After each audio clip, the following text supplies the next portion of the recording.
tell y'all what really happened. Because y'all too scared to get the video because y'all want to try to make as much money as possible. I know what's going on. I'm not no stupid dummy. So I did hear his choice of words.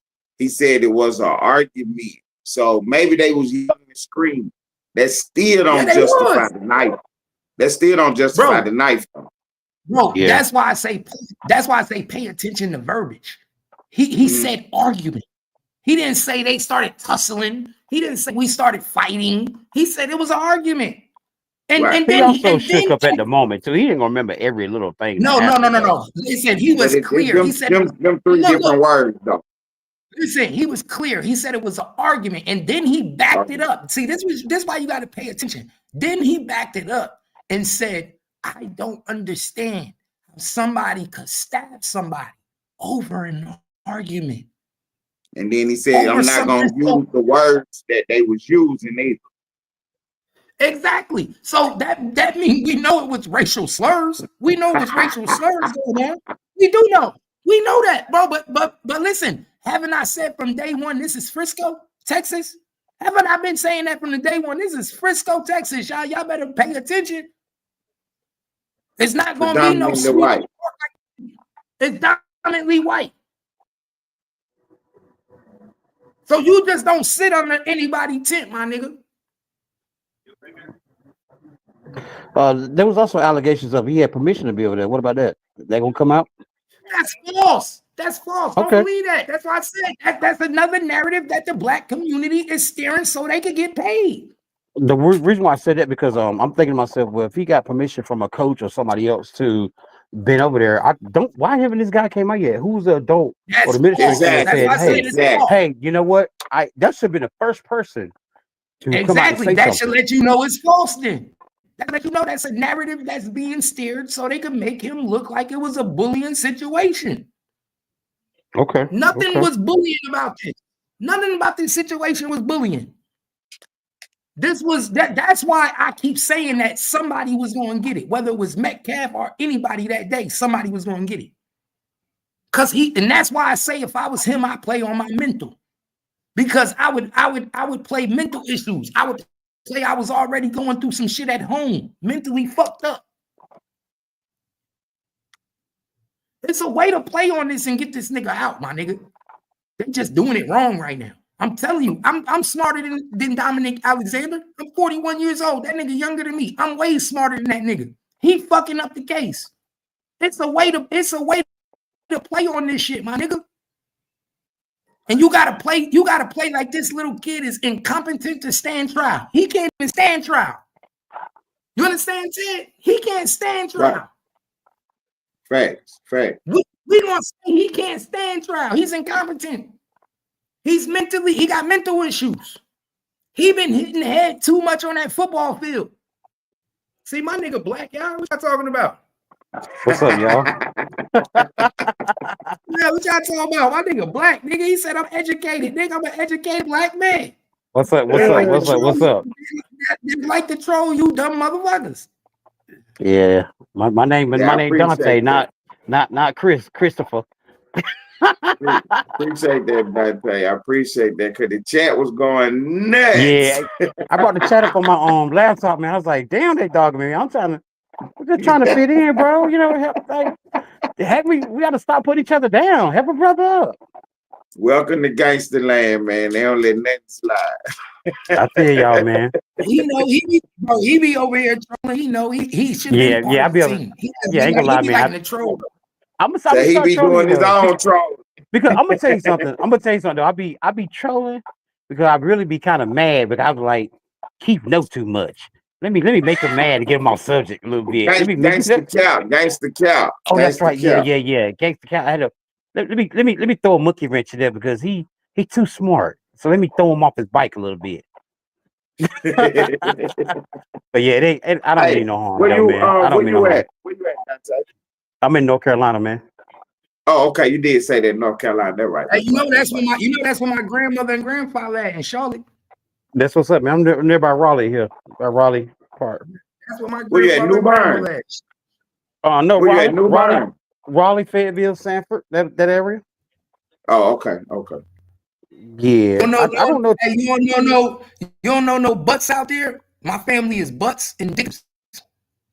Nah, I'm an artist, so I don't know. I'm talking about I'm talking about last name. If you know any family with the Butts, Butts and Dixons, Dixion, that's my family in North Carolina. They sound familiar though, but I ain't gonna tell you no lie, bro. I don't really know. In the Williams. My grandmother's last name was Williams from North Carolina. A lot of Williams, yeah. I heard a lot of Williams and stuff like that. In Fayetteville, yeah, she was in Fayetteville too. In Fayetteville, I got family in Fayetteville. Okay. Williams in Fayetteville. Okay. The farthest I've been up around Charlotte is around Lexington, Monroe. You heard them area? I heard of Lexington. Yeah, Monroe, place like that. Monroe is right there in Charlotte, actually. How far are you from New Bern? About an hour and a half, 2 hours. Cause right there by Fayetteville. Okay, yeah, that's where my mom's sister from. She from New Bern. Okay. All of them right there in the area: Fayetteville, New Bern, Asheville, Ashburn. North Carolina, nice, bro. North Carolina, a nice little state. I like North Carolina when I went through there. It's nice. It's nice. I ain't never been to Texas. Y'all in Texas?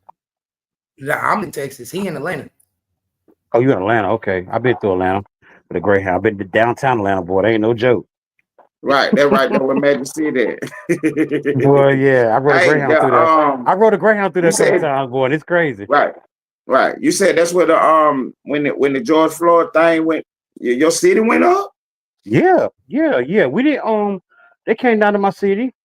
But they didn't really we caught like the end of it. You know, when it first popped off, that they was going hard. Just they tore Florida up. I was actually in Florida at that time though, because I was in the service. They tore Florida up and but when I came back home and they came down here because his people is from down here too. He got family down here from North Carolina. And that was like kind of the end of it. It was okay then. Like people kind of calmed down. They would just actually protest and they won't still burning up stuff and set stuff on fire and stuff like that. Oh, okay. So when you ride the bus to Atlanta, you be having a layover? Yep, that's the layover from Florida, man. Oh no, you don't go outside, do you? Sure, I'm telling you, man, it's different. I'm the type of person I stay to myself. I don't be looking for no trouble. Yeah, don't leave that bus station, man. Just stay in that bus station, man. And they tell you that too. Right when you go out, right when you go outside, there's a ramp. You go down, and it's not but alleys and corners. And you better not go. You better not go. No way. You better not go. No way. You better stay. You better just go back up that ramp and stay at the bus station. Though I had like a 4-hour layover there. I was traveling from because you got to go that way, coming from North Carolina and going to Florida. Though you got to. I remember when I first came to Texas. I came to Texas. Me and Kimmy came to Texas 2005. With eight bags on a Greyhound. That's why I tell people our story is so different because when we first came to Texas, my nigga, we didn't have shit but $100 to our name and 8 bags of clothes on Greyhound. Nigga, I ended up buying Texas. What made y'all go to Texas? My mother was out here already. Remember, I told you I went. Well, you don't know. I didn't tell you, but I went to jail in Texas at 13. 13. I was fighting with my stepfather. I was fighting niggas in school. I was going to Richland Hills High School. I was in Richland Hills. Oh, and what happened was I was put it like this. I was a nigga from Jersey that didn't leave Jersey. I was so like I was a young nigga. My mom married an Indian nigga. He did computers and he moved to Texas to work for American Airlines, do their computers, right? So I was so used to being in Jersey, I wasn't with this country shit. I started rebelling. I started fighting my stepdad. I started, you know what I'm saying, fighting niggas in the school, doing dumb shit, like fighting. So I ended up going to jail at my 9th grade year, 1999. I thought all that happened in Jersey. I didn't know that. Okay, I got you. No, this happened in Texas. So then what happened was what happened. I broke out of Fort Worth Juvenile Detention Center. I don't know if anybody did it after me, but I'm the first person to ever break out of Fort Worth Kimball Road Juvenile Detention Center. Like I climbed the wall, my nigga. The U.S. Marshals found me in New Jersey. They came and picked me up in New Jersey. Nigga, I'm talking about true story, my nigga. Like they still talk about this shit in the juvenile detention center to this day. Like it's like a story that like go on forever. Like that nigga that climbed the wall. Y'all heard about that nigga that broke out the detention center? Like I'm the only nigga that ever do it. And if you ever been locked up in Kimbo Road at the Fort Worth, you know, like when you go out to eat, it's like a wall that like they got it's slanted. I was so athletic. I ran, jumped that bitch, and then I ran to the 7-Eleven across the street and got a ride from a nigga that was pumping his gas. He took me to the Greyhound. He gave me $100. That's why I say niggas be real in Fort Worth, bro. Nigga, I told the nigga, like, bro, I just broke out of the jail. The nigga drove me to the Greyhound and gave me $100 and paid for my ticket. It was like, yo, good luck. Nigga, it was like, good luck, man. Who you were? TK? You were the original TK? Not bad for a convict. I was TK. I was TK before TK. Nigga, I went to Jersey. I was in Jersey for 2 months, man, nigga, and the police was looking for me. I was outside playing. I was playing youth football. I was chilling like a regular nigga. Bro, I was staying with my aunt. I went to Jersey, was staying with my aunt. My aunt was helping me hide. She was letting me sleep in the closet. My grandmother was coming over, didn't even know I was living in the crib. Didn't even know I was there. She was like, yeah, Keith is missing. We looking for Keith. I was the whole time I'm in the house, my nigga. And one day I'm outside playing with all the kids. We playing football in the street. Nigga, U.S. Marshals come pull up. Like 50 deep, my nigga. Like I was a fucking bank robber.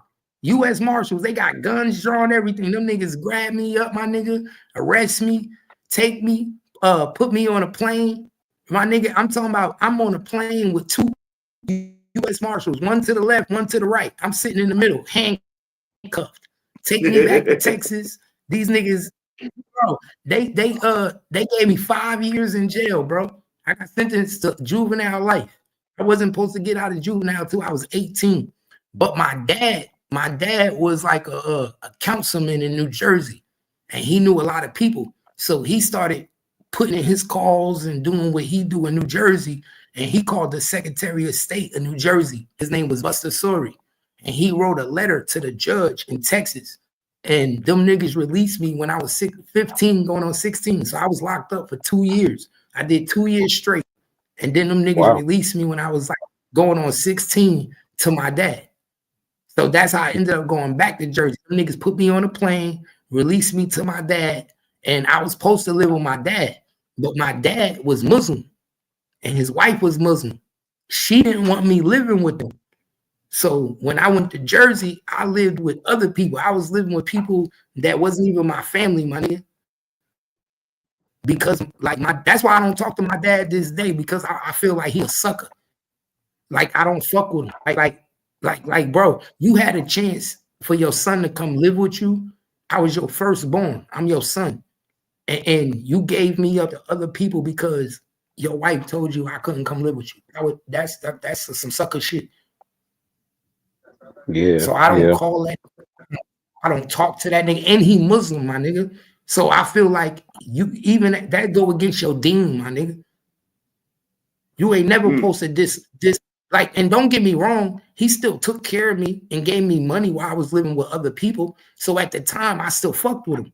But it wasn't until I had my own kids and got older that I was like, yo, this nigga really did me dirty. Right. It wasn't until I was grown and my kids and I had kids and my son was like 10, 12 that I was like, bro, I'll never talk to this nigga again. I'm tripping. This nigga, why was I even still trying to fuck with this nigga? This nigga did me dirty, bro. You got out of jail in 9th grade. This nigga sent you to live with niggas you ain't never know. Y'all still don't talk to this day? Y'all have a relationship? No, I don't call this nigga. I don't want to talk to him because he did some dirty shit. But it took me years to realize that. It took me to have kids to realize that my own father played me. Because I wouldn't do that to my son. I wouldn't do that to my kids. Yeah, that's right. So it was like, bro, you couldn't tell your wife that, yo, this is my son. He gonna live with me. I'm gonna give him a good life. He in 9th grade. He just got out of jail. I ain't never lived. Like I was here before his wife. So when you sent me to live with everybody else, that showed me At the time, I didn't realize it, but when I think about it, when I got older, I was like, damn, yo, you know what? Now that I think about it, I got fucked. Like, I really could have went to college and played football. I really should have. I could have been a lot different than I was if I would have had the stability, and I didn't have it because my father was a bitch. Pussy whoop, huh? Point blank. Yeah, he was a bitch. He couldn't stand up and tell his wife that that's my son and he should be living in my house and not somebody else's. And if I would have had that stability, I would have went to college. His other kids went to college. So I know I would have went to college. I know I would have played football and like my nigga and went to the NFL. But guess what? I couldn't do that because I had no stability. I was in high school living on the street, my nigga. That's why I tell people nobody did what I did, bro. I lived on the street and graduated, my nigga. I played football, ran track, and I lived on the street. How many niggas could go to high school and live on the street? Nigga, bro, and I made it look easy. Nigga, I was homeless all through high school. All through high school. And I was the freshest homeless nigga you